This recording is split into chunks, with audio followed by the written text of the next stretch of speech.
Did you know Sony is making a movie all about emojis? I did not. I don't get it. I don't get how they're gonna do it. It just seems stupid.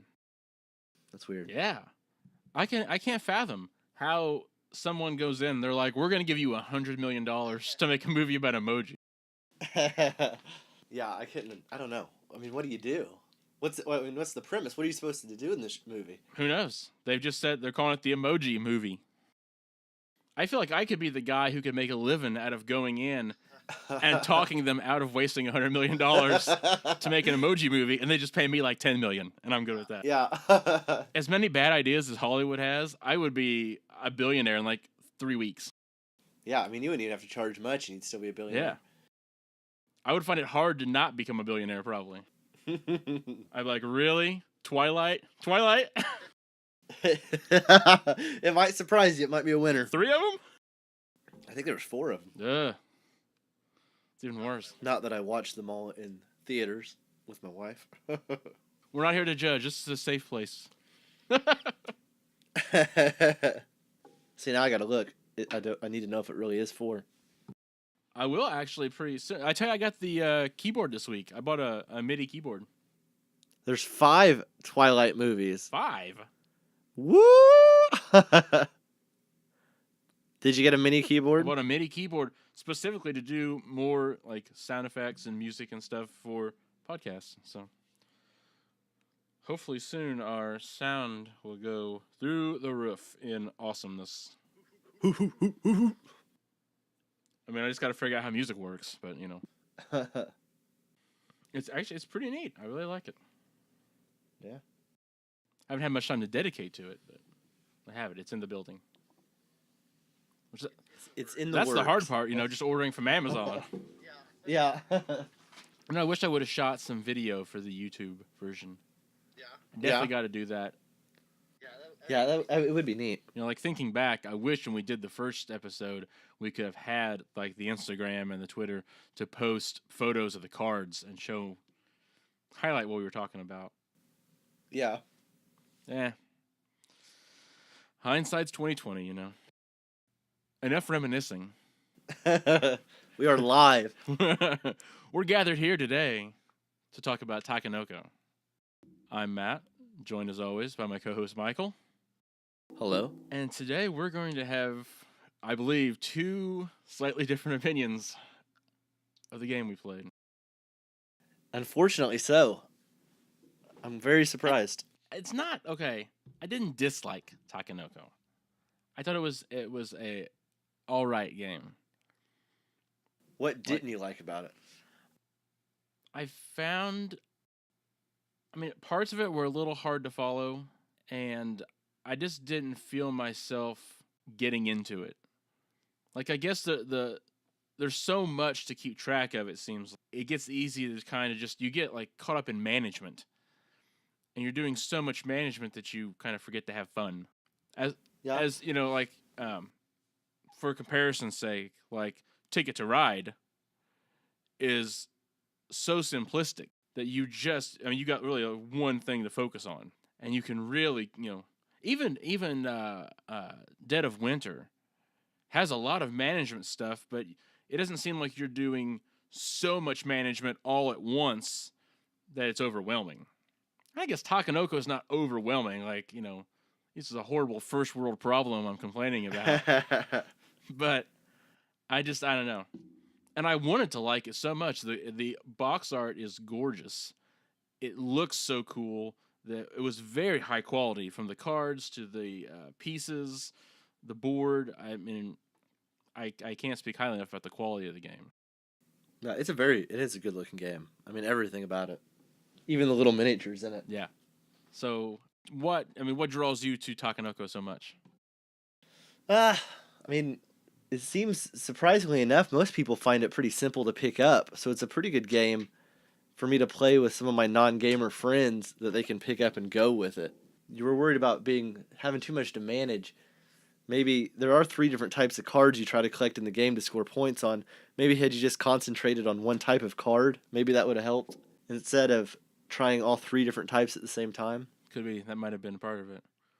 I mean, I just feel like I had the, let's see, you've got the 3 different colored card. Well, let's go a little bit, we'll have a further discussion. But let's kind of talk about the game. So, the basic premise of the game, why don't you kind of fill us in on that? So you get 3 different types of cards to score points on. One of them is to lay tiles in a certain order. Another one is to eat bamboo that is grown on those tiles for points. And then another is to grow the bamboo in different heights on the tiles. And if you match those, then you get enough points to win the game. It sounds ridiculously simple.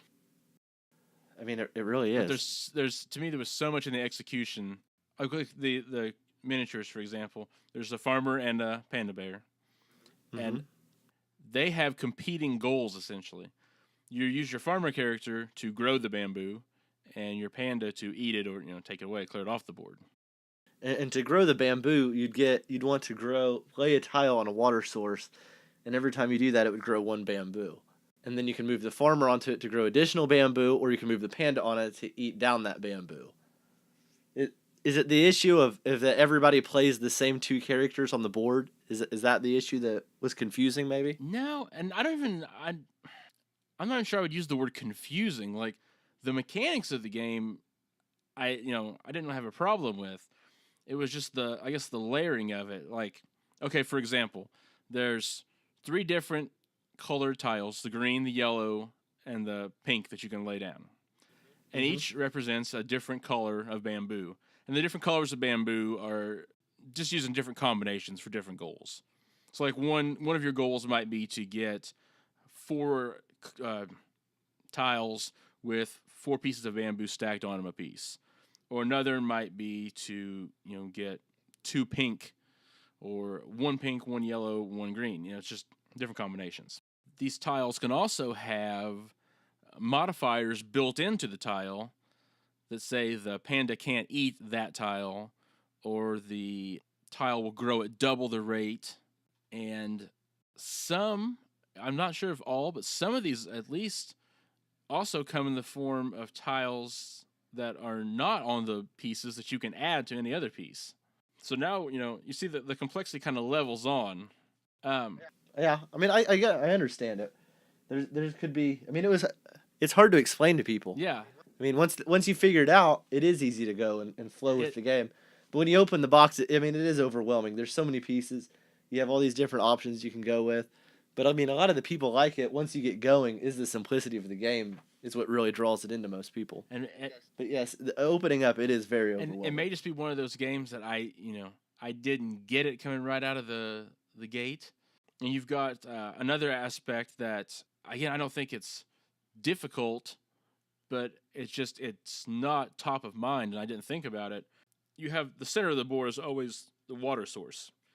And any tile that you want to grow bamboo on has to have water to it. And the game handles it well. It's got this little aqueduct system where you can deliver water to these tiles. Once they're watered, then they can grow bamboo. But it's again, it's something to think about. So now I've got this tile. I got to make sure it's the right color. I've got to make sure it doesn't have a modifier built into it that prevents it from being eaten, or I've got to make sure that someone hasn't laid a modifier down onto it, because that can also happen. And now I've got to make sure it also has water. And then you get into, like you talked about, with everyone shares the same characters for movement. You've also got where the characters can only move in straight directions. You can't go diagonally and things. Yeah. So it seems the game is so fast. One person can swoop in and get 20 points in a round, really, if they have the right card. Yeah. It seems like maybe it's my newbie perspective, but you have to do, it seems, so much management and setup to really get things right that you don't have time. It seems a lot more luck than it is being able to actually plan something out. Just cause there's so many layers of, kind of got the stars to line up. Yeah, it definitely takes some planning. I mean, if you're going to get something out, I mean, I guess a basic way to do it would be to play only the Panda cards, where you're always eating bamboo. Yeah. But then the point values aren't high enough to really compete with people that are trying to build bamboo structures. So it's just, I don't know. And that may be the takeaway here. It may be a game that just it has a learning curve to it that you're not gonna get this in 1 or 2 games. Yeah, and that could be something to it. I mean, you played it with people that have played it multiple times before. I mean, quite a bit, really. So that may be another thing to keep in mind. It may be one of those games where invite your friends over and let them know, hey, you're probably not going to do so well this first game, but stick with it, and it gets better. Yeah, there's definitely a possibility. Yeah, but I mean, just looking at it though, it is a good looking game. It is gorgeous.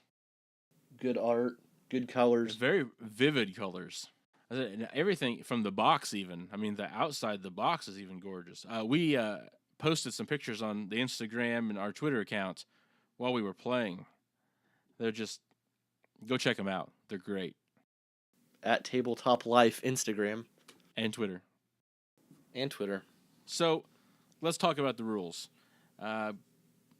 Let's go through just a general turn in Takenoko. Okay. So you start out by rolling a dice. The dice has 6 sides on it. That will give you a bonus action to do during the round. One of them is a little sun icon, and that will give you a third action to do during the round. One is a raindrop. That will let you grow bamboo anywhere on the map that has water to it. There is a wind, and that will let you do 2 of the same thing, I guess. So we could draw 6 tiles instead of 3, or 2 waters, or move the panda twice. One's a lightning bolt. That will let you move the panda anywhere on the board that you want, and you can eat the bamboo that's on it. And another one is the cloud, and it has where you can draw 3 of the different options, where you can either put like a lock on the tile where a panda can't eat any of the bamboo. There's a water source that makes the tile its own individual water source, but you cannot grow water from that. The water for the aqueducts all comes from the center water. And the other one is a farmer icon that will double any growth on that tile. And then the 6th option is a question mark, which lets you choose any of the previous 5 options. So that's the dice roll. And if that sounds confusing, it is. It's really, it might be the first couple rounds, but you get in the swing of it pretty quick. My only complaint with the dice, like the setup of it, I like the idea of having like the modifiers that it does to your turn. Yeah. But I don't get where the icons came from. The icons make no sense in relation to what they do. Like, why does a cloud have the attributes that it does? What does that, mean? Yeah, I guess you do have to, when you first start, you would have to reference to, but each player does get like a little reference card that has all the different icons for the dice, and it also has what the turns you can make. It has a spot for water, your tiles, and your bamboo. So, each player does get a little place card that will help out. Let's continue through the turn. I'll stop complaining for a minute. It's all good. So you get 2 actions per turn along with your dice roll. Of those 2 actions, you can either draw 3 tiles at random, and you can lay down one of those tiles anywhere on the board. If it's connected to water, it will grow a bamboo stalk.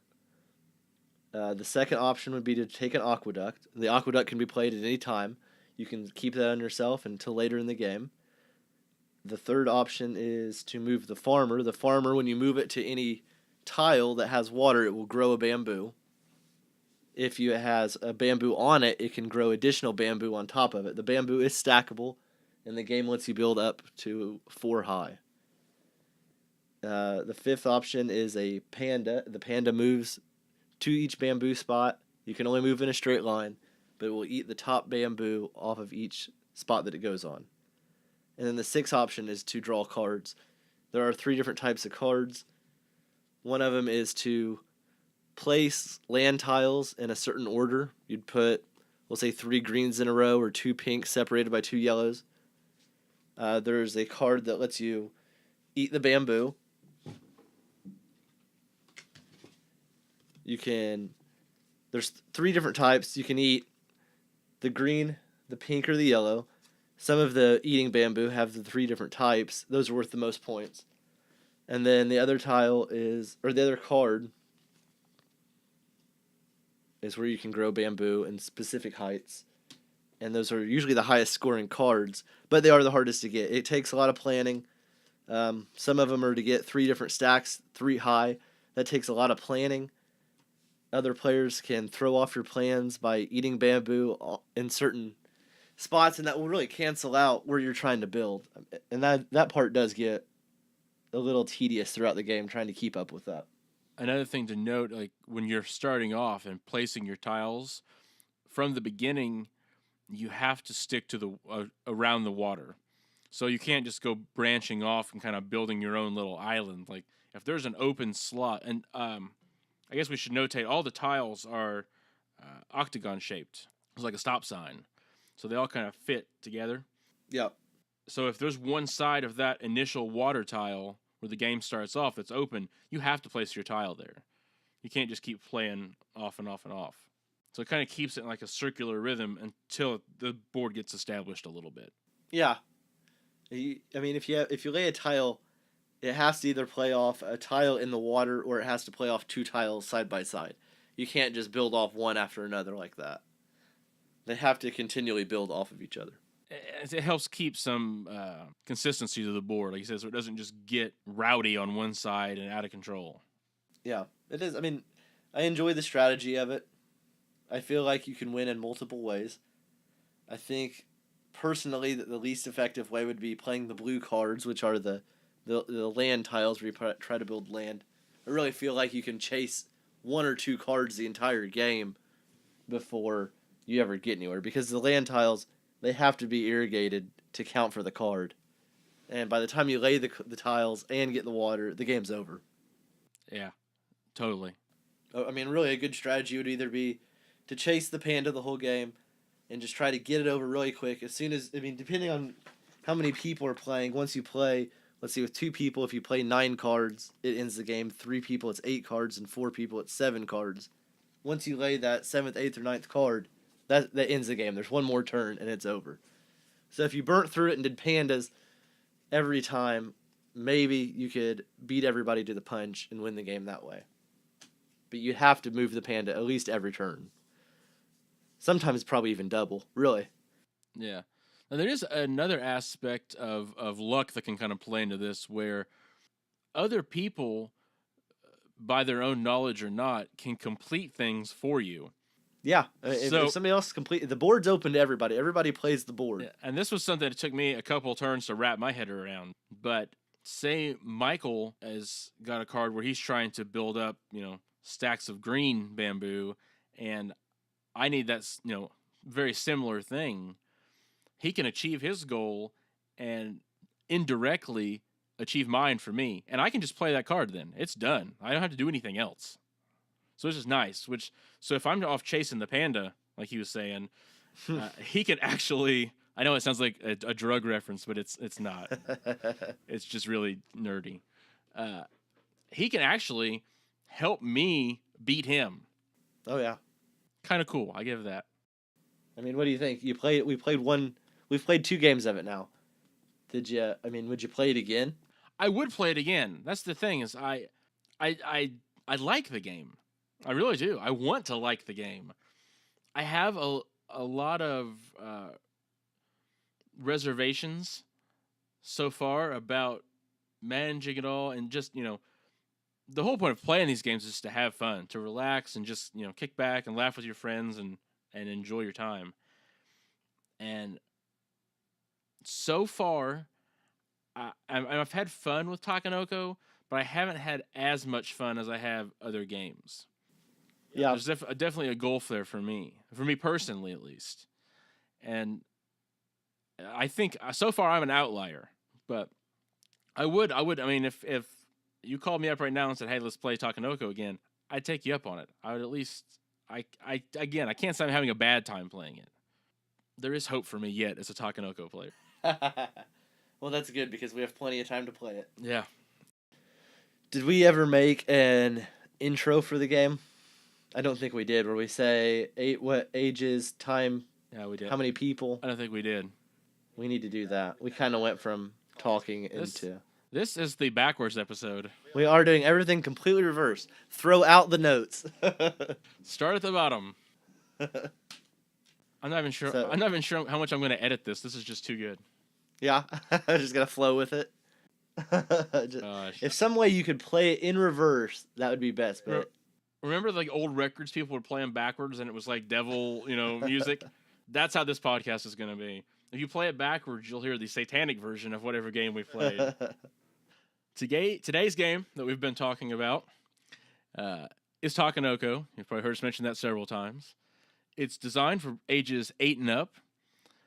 You can play 2 to 4 players. Game generally lasts around 45 minutes to an hour. It's published by Bombyx Games. Hope I'm saying that right. There's been several other publishers, but the one we had was by Bombyx, so who knows? You could have a different version, but I believe it's all the same. It's won a lot of awards. I will say that. So that again makes me think I'm probably the outlier, but yeah, I mean it does seem to be very popular amongst almost everybody. yeah, except for me. I'm sure there are other people out there though. Do not feel alone. There's me and there's one guy in New Jersey, and I expect you to tweet, New Jersey guy. Tweet. Tell me you don't like this. I think that's probably about right. I'd say 45 minutes to an hour. It's not. I said you can end the game very fast. So it's not. I mean, it's not a long game. You can get a couple games in relatively quickly. Well, I mean, each Panda card is a minimum of 2 bamboo. So if you figure it that way, you could probably end the game in at least, 14 turns with 4 people? Because you'd get enough bamboo to finish the game and then to fill out your cards. If you think of it in that way, it could go very quick. But then you've also got to factor in the time it takes. For some players, if they're going to get those higher point cards, you have to build the aqueducts to get to tiles, to grow bamboo, and yeah, I don't know. I guess it all depends on how fast the farmer and the panda get around the board. Yeah, and then sometimes, like you were saying, luck was thrown into it.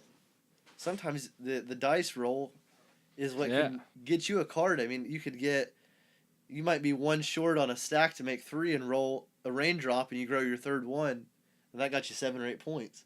Yeah, I mean, definitely. That's a big factor of luck in it too. And like you may have a card that's again worth 6 or 8 points in your hand, and we talked about how the players share the board, share the characters.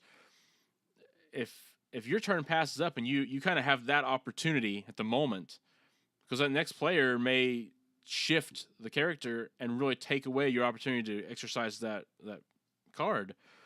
So getting the roll and getting like a double panda or double farmer or whatever it is that you need can be the difference between getting that 8 points and having it sit in your hand for 3 and 4 more turns. Yeah. And if a card sits in your hand that long in this game, it gets pretty close to useless. It's almost baggage at that point. Unless somebody could complete it for you, and that does happen. It does, but I mean that's a gamble. It is a gamble, and that's where those tile cards come in, where you're such a disadvantage. I mean, if you're trying to get 4 tiles in a certain order, and somebody throws a random one in there, I mean, it just ruined it for you. Yeah. You definitely... I don't see that strategy working out ever. I mean, I guess I shouldn't say ever. You do get, if once the game ends, everybody gets 1 final turn. As a last-ditch effort, you could draw one of those cards and hope that it was completed on the board already and give yourself 5 or 6 bonus points. Yeah. I tried that, and it didn't work. So it did not work for me either. So your mileage may vary. And one thing, I mean, I would be remiss if we didn't mention this. I don't think either one of us can prove it in a court of law, but the dice feels like it's weighted. It seems to be that our dice is definitely weighted. Or deformed or something. But we seem to roll the wind, I would say at least 75% of the time. Yeah. On a 6-sided die. It seems to happen all the time. If that's not supposed to happen, somebody tweet us and let us know. But Or Instagram me a video and roll the dice 10 times, and let's see how many times you can get a wind. We'll average this out, but we can work through this together. Yeah. It definitely, I mean, it was glaringly obvious how much everyone was rolling the wind. So a lot. I mean, in ours, you rarely roll the question mark. With I think maybe once or twice in both games, maybe it was rolled. So it might be an issue with our dice. I mean, you never know. I don't know though, because that, design wise, that makes sense to me, because that question mark is very powerful. It is, and maybe it is weighted a certain way. So if I was designing this game or designing this dice, for example, if I could come up with a way to weight that dice so that the question mark gets rolled in less frequently, to me that's a good design choice. Because you don't want everybody rolling a blank check all the time. Yeah, it would make it very easy. Yeah. Yeah, the dice roll definitely adds a new dynamic to it as far as the game goes. It really changes up how your turn is played. And you really need to pay attention in what order you do your stuff. It's easy to go along and say, I'm going to do the panda and I'm going to grow bamboo, and then move one, and then realize you moved the wrong one first. And it's really a game, if you fall behind on a couple mistakes, you can be out of it really fast. I will say, it seems like if you get close to being able to win, it's much easier to win. Like, you get 80% of the way there, and it feels like it's pretty easy to get that last 20%. Oh, yeah. The race is really from 0 to 80. And then at that point, it's whoever's there. It's very quickly becomes like a 2-horse race between the top 2 players. Mm-hmm. Yeah, you need to keep up. I mean, you have no time for mistakes in the game. It goes through very fast, and people can complete cards very fast, and you really need to keep up with the game. So, I said again, I like the game. I had some issues with it. It seems like a lot of my issues maybe can be traced back to just the fact that there is a lot to manage to kind of keep in your mind what's going on, and it moves at a very brisk pace. So if you lapse in something, it's very, very, very difficult to get back in the swing of things. So that kind of compounds your problem. And yeah, you definitely need to stay on top of it. But I do feel like once you get it figured out, the game plays smooth. It's easy for everyone to play along. It goes very fast paced. It's not too fast paced, but it's not like you're waiting 5 or 10 minutes between moves. I mean, every minute or so, it goes around the board. It's pretty quick. You don't have time to get it from the table and wander off. Like no, definitely not. They'll be waiting on you. You can get away with it 1 or 2 times, and then eventually people get over it fast. So what do you think, Matt? Would you recommend it to anybody else? I would recommend it.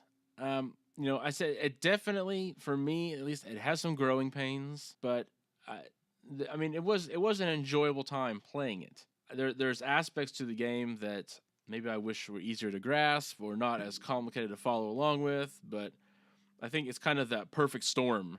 And I do agree with kind of your thinking that I get a few more games under my belt, it probably, that stuff is going to become just more ingrained in my mind instead of trying to keep track of it all.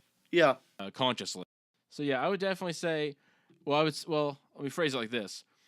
If you're willing to invest the time into it to play 5 or 10 games and you can deal with it, might be a little frustrating at first, I would recommend it. But if you're wanting something you can just jump right into, I probably wouldn't recommend Takenoko, because it seems like there is a bump at the very beginning when you're first coming into it, dry, that you kind of got to wrap your head around the way it's played. And I think some of that goes back to the fact that you share the characters. Yeah. The combined board, you don't have like your character and your own personal, path you're taking. Yeah. And it also might change if you had a group of everybody playing it for the first time. You did play with some people that knew what they were doing. Yeah. We set it up early in our favor, and we ran with it. If you were in a group of all newbies to the game, everybody would be on the same learning curve. And I think then you could really suggest it to a newer group, and it'd be okay to be your first game of the night. Yeah, I could see that too. I would definitely say that, and that may That's a astute observation. If you're kind of all at the same point, I think you'd have a better time with it. And again, I didn't have a bad time with it. I just had a frustrating time starting off. Yeah, there's easier games to pick up and go right out of the box. But it was still fun, so. Yeah, I would definitely suggest it. I have suggested it, obviously, to many people, along with the show. And hopefully the next one will be a little bit smoother for you. Well, they can't all be smooth. Well, I think you'll find the next game will be really good. It's Ticket to Ride, train-based. We're laying train tracks between cities, trying to complete routes. Very fast-paced. You get 2 motions a hand. You burn through it. It's a blast. We love it. Play it with my family. I play it with everybody. Everybody seems to enjoy it. I even like it. It's a good game. I can't wait to play it. It's great. All right. So I think that just about wraps us up for today. How about where do people get their fill while they're waiting on us to record another episode? Well, you can find us on Instagram at Tabletop Life, and you can find us on Twitter at Tabletop Life. You can also visit our website at www.tabletopLifepodcast.com. We'll have a feed of all the episodes and random postings. The podcast is available on iTunes, Google Play, Stitcher, and we also make episode videos available on YouTube. And soon to come, hopefully, videos of playing the game on YouTube. Yeah, we're looking at doing some more cool stuff on the YouTube, so bear with us there. For right now, it's the audio versions with some graphics, but that's definitely scheduled for an upgrade shortly. You can also link to the website from the Instagram profile. It links directly to tabletopLifepodcast.com. All right. Well, with that being said, thanks for listening, and we'll talk to you next time. See ya.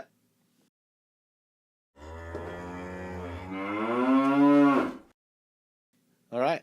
And we're out. Show 2 in the books. Of course, it's going to take me like 3 days to edit this because we did it backwards. But yeah, it might take a little bit of time.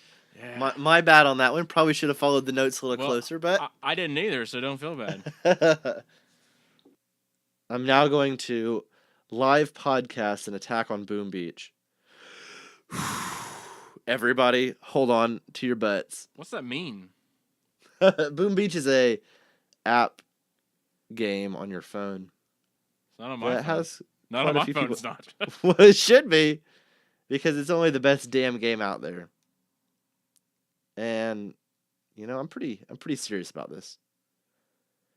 You're offending me by saying it's not on your phone. I don't care. I'm literally offended right now. I haven't told you. Actually, I have news for you. I haven't told you this.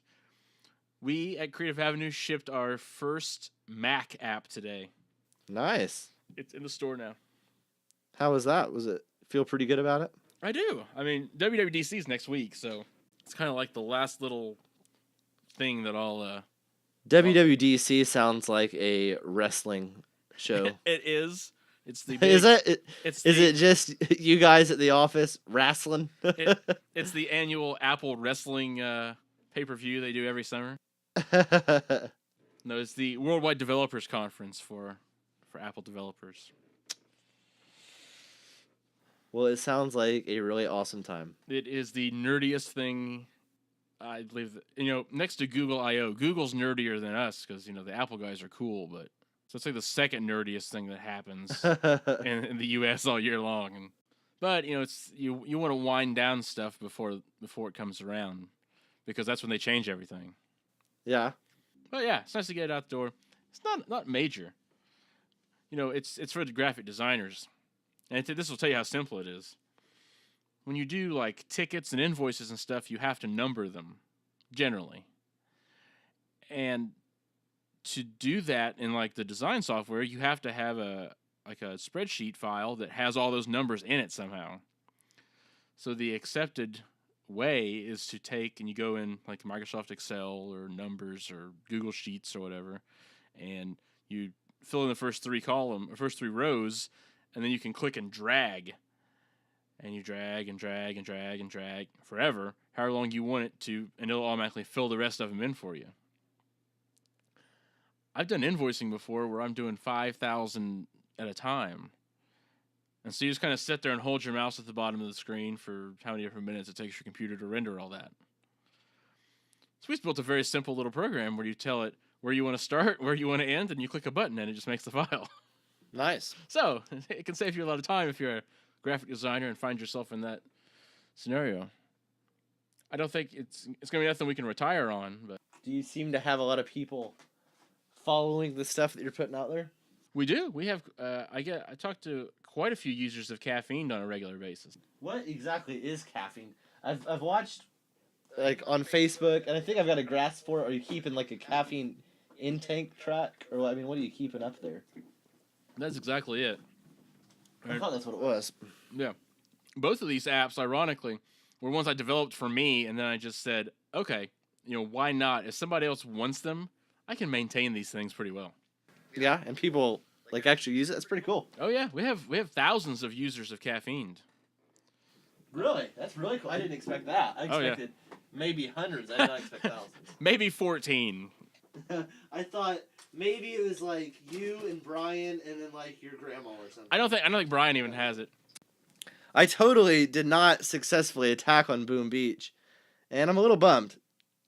It's your own fault. I was ridiculously close. Ah, so frustrating. So frustrating.